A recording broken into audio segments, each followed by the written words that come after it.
Baik, assalamualaikum warahmatullahi wabarakatuh. Bismillah, alhamdulillah, sholatu wassalamu ala rasulillah Sayyidina Muhammad ibni Abdillah wa ala alihi wa sahbihi wa mawalah wa la hawla wa la quwata illa billah amma ba'd. Selamat pagi sahabat semuanya. Sehat semuanya ya. Oke, sebelum perkuliahan kita lanjut, silahkan presensi atau daftar hadir bisa diisi di aplikasi Vclass seperti biasanya. Dan mohon maaf, untuk hari ini saya tidak bisa mendampingi diskusi secara langsung karena ada tugas di luar kampus. Ya, seperti itu ya. Tapi perkuliahan ini tidak boleh libur. Jadi kita harus belajar bersama meskipun melalui media daring, melalui online seperti ini. Oke, bisa dipahami ya. Oke, untuk kesempatan hari ini atau pagi ini kita akan mendiskusikan tentang dakwah sebagai ilmu, bukan sebagai sebuah gerakan atau aktivitas dakwah tidak, tapi dakwah sebagai ilmu. Sehingga kita akan mempelajari tentang cabang filsafat yang dinamakan ontologi, epistemologi, dan aksiologi. Untuk yang pertama, dakwah sebagai ilmu perspektif ontologi. Perlu kita ketahui bahwa ontologi ini adalah berbicara tentang realitas atau keberadaan atau ada apa hakikat keilmuan tersebut lah. Karena ontologi dari kata-kata onto dan logos. Onto itu ada, logos itu keilmuan. Maka secara sederhana, ontologi bisa dipahami tentang bagaimana kita menjawab pertanyaan what, apa. Permasalahan apa hakikat ilmu itu. Karena kita bicara tentang hakikat, tentang keberadaan, tentu tidak lepas dari objek, ya. Objek kajian keilmuan tersebut, ilmu dakwah katakanlah. Di situ ada objek material, ada objek formal. Nah, objek material ini ruang lingkupnya lebih luas daripada objek formal. Contoh, misal objek material dari ilmu dakwah, itu ada banyak pendapat. Sudah saya sajikan nanti materinya, silahkan bisa dibaca. Secara singkat gini, objek material ilmu dakwah ada yang mengatakan sebagai yaitu apa namanya perilaku sosial manusia, itu objek materialnya. Sehingga objek formalnya adalah how to change, ya, bagaimana kita mengubah perilaku tersebut menjadi ke arah yang lebih baik sesuai dengan tuntunan norma, hukum, tuntunan syariat dan lain sebagainya. Itu objek formalnya. Nah, untuk lebih jelasnya silahkan nanti Anda kelompok yang kemarin kita bentuk, silahkan nanti didiskusikan.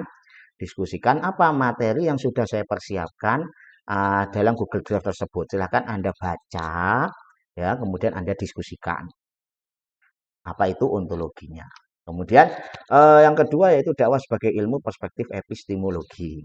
Karena kita bicara epistemologi, maka kita berbicara tentang metode dalam mendapatkan keilmuan.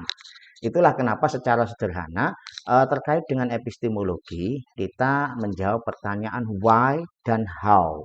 Mengapa keilmuan ini ada dan bagaimana apa ya katakanlah bagaimana keilmuan ini berjalan atau bagaimana keilmuan ini didapatkan. Bagaimana keilmuan ini diberlakukan seperti itu.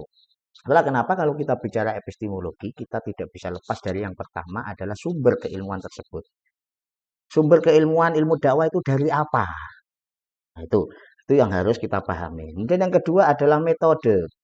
Bagaimana metode keilmuan dakwah ini ya?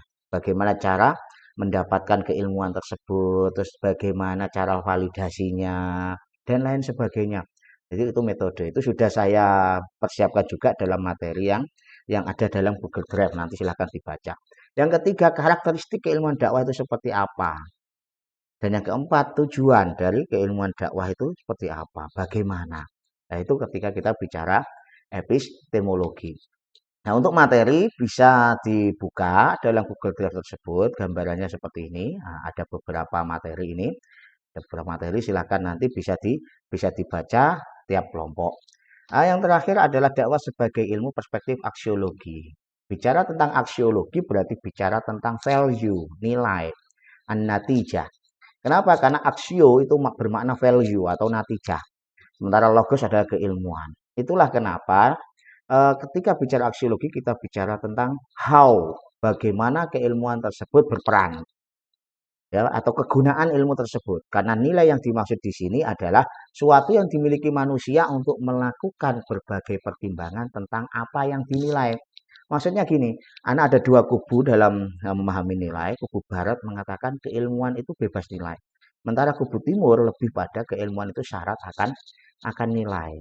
Maka sebenarnya bagaimana sih aksiologi keilmuan dakwah tersebut? Itu juga materi bisa Anda baca dalam Google Drive yang telah saya persiapkan. Nah, setelah Anda masing-masing antar kelompok ya membaca materi-materi yang sudah saya sediakan tadi, kemudian Anda diskusikan. Anda diskusikan dengan kelompok masing-masing ya untuk apa? Untuk menjawab soal yang sudah saya buat. Untuk mengetes, mengukur tingkat pemahaman saudara semua terkait dengan tema ini. Tema ontologi, aksiologi, dan epistemologi keilmuan dakwah. Itu silakan nanti bisa didiskusikan, tidak boleh contekan ya, tidak boleh contekan. Nah, soal hanya ada 5. Yang pertama ini berbicara tentang hukum dan makna, berarti ini tidak lepas dari ontologi. Yang kedua, berbicara tentang komponen ilmuwan dakwah, komponen dakwah, kegiatan dakwah.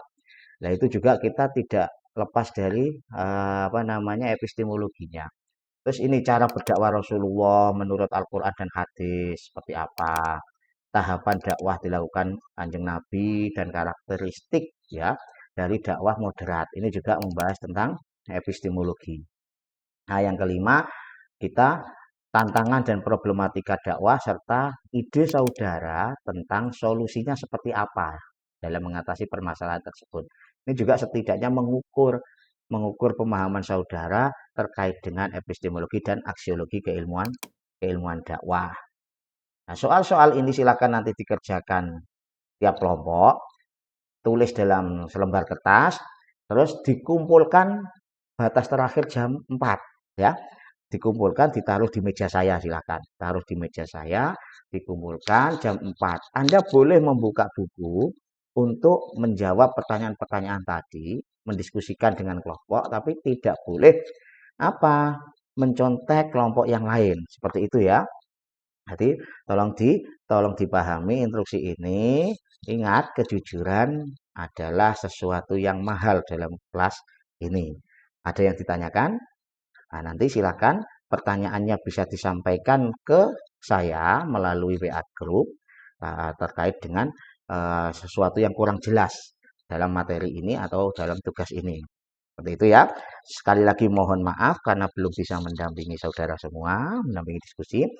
Semoga apa yang kita pelajari hari ini bisa bermanfaat. Selamat berdiskusi, tetap semangat. Sekian dari saya. Alafu minkum wallahul muwaffiq ila aqwamit thoriq. Assalamualaikum warahmatullahi wabarakatuh.